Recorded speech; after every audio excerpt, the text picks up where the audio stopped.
यसरी फोटो खिच्ने टक्क दामी hello guys welcome back to my YouTube channel once अगेनमा है आज भ्यू टावरमा है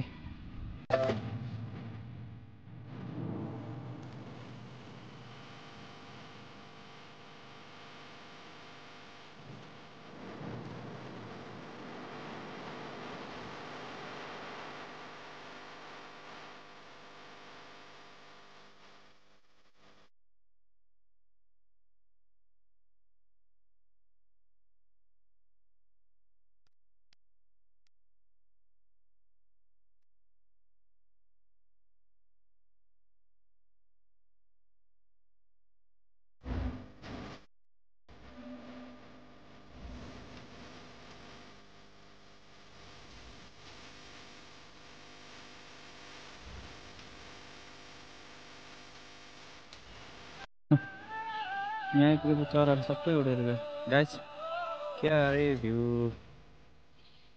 डाँडाबाट देखिने दृश्य भनौँ न पछाडि है गाइज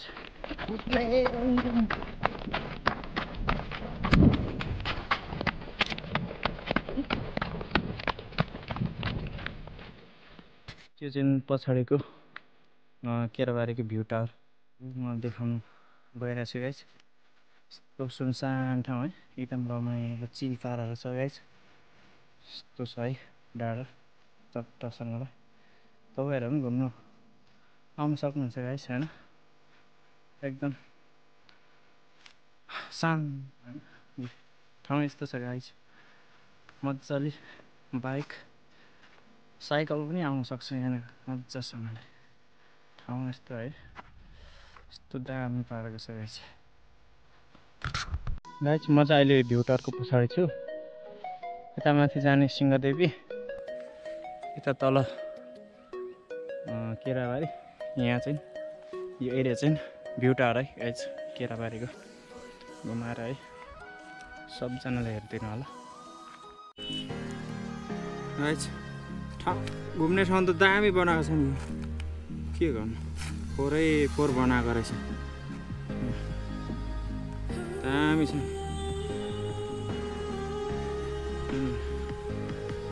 दामी छ नि 4 त हेर्नु न 4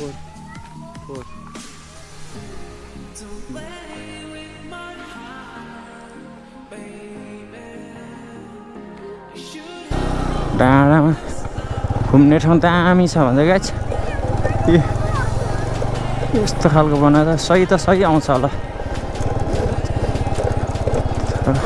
सही देखिरहेको छ बेलुकाको कि त बिहानको टाइम पारेर तर हाम्रो नेपालीको बानी के गर्नु खाएर चट्नी यसरी फोटो खिच्ने टक्क दामी बनाइदिएको छ गाइज होइन मेरो केराबारीबाट कति किलोमिटर पनि जस्ट धेरै छैन बाइकमा 5 मिनटको बिस्तारै आयो भने गाइज